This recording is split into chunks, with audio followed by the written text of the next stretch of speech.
Hey there, my fellow anglers and fishing fanatics. Your old friend is back with another forecast to help you land those trophies. Today, we're diving deep into the predictions for December 31st, 2025, right across the good old USA. And let me tell you, this New Year's Eve has some fascinating twists in store for us, from chilly northern ice to surprisingly active southern shallows. Stick around because I'm going to share some secrets to turn a typical winter day into a memorable fishing adventure. Now let's talk about the main event, what's biting and how to outsmart them. Based on typical winter patterns across the United States, we've got a few key players to target. First up, for my friends bracing the colder climes and perhaps even hitting the hard water, we're looking at walleye.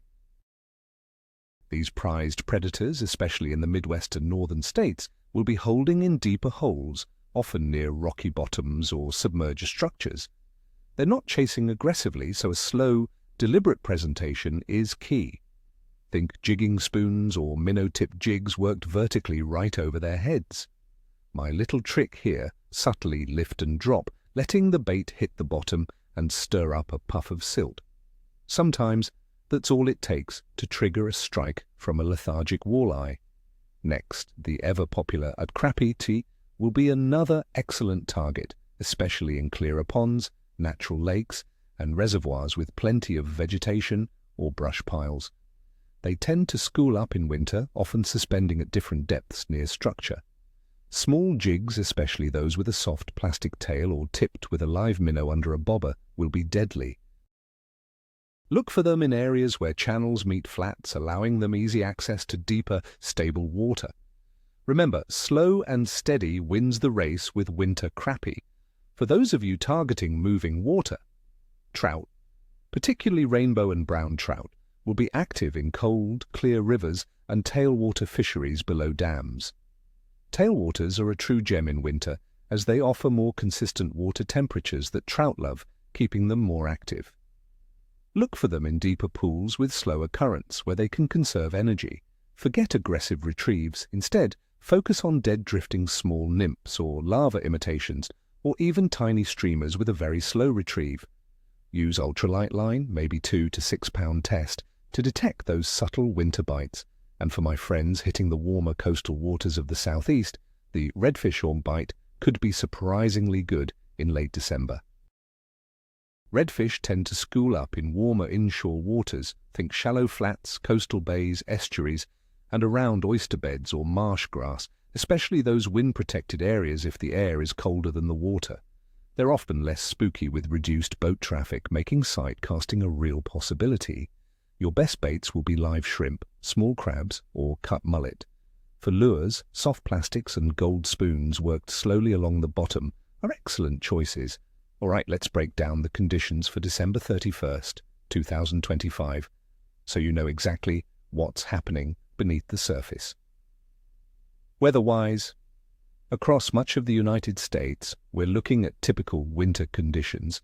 This generally means colder air temperatures, likely ranging from the low 30s to low 40s Fahrenheit in many areas, with colder snaps in the north. While I don't have a precise pressure reading for that specific day 2 years out, remember that high barometric pressure, common in winter's cold, clear conditions, tends to slow fish metabolism and make them less willing to feed aggressively.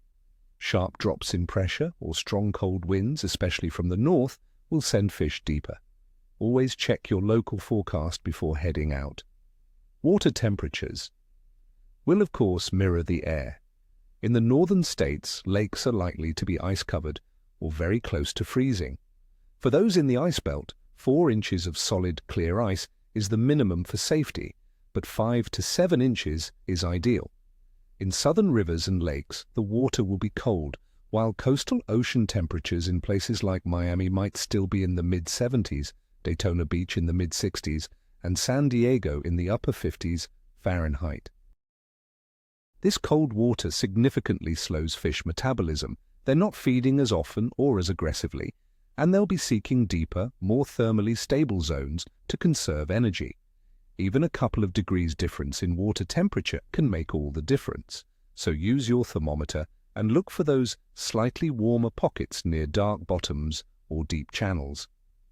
Now for the after-moon phase. On December 31st, 2025, the moon will be in a waxing gibbous phase, nearly 90% illuminated and about 12 days old. It rises in the mid-afternoon and will be visible through most of the night, setting a few hours before sunrise. Many old-timers, myself included, believe the waxing gibbous phase, especially as it approaches the full moon, which is just a few days later, the wolf moon on January 3rd, brings a moderate to good bite, particularly during those low-light periods around moonrise and moonset. Regarding detailed overall fish activity. For December 31st, 2025, I'd give it a rating of fickle to moderate, with periods of good activity for those who truly adapt to winter conditions. The general state of fish activity will be slower due to the cold, but critically, it will be highly concentrated. This means if you put in the effort to find them, you're in for a treat. Walleye, crappie, perch, trout, and redfish will be active in their winter holding patterns. The moon phase, combined with typical stable high-pressure systems of winter, creates a window for focused feeding, particularly if you can locate those pockets of slightly warmer or more stable water. So my friends, get out there and enjoy the last fishing day of 2025. May your lines be tight and your coolers be full. Remember to stay safe, layer up, and respect the water. Don't forget to hit that subscribe button, give us a thumbs up if you found this helpful, and leave a comment below. What are your plans for this New Year's Eve fishing? What's your go-to winter bait? I love hearing your stories. Tight lines, everyone.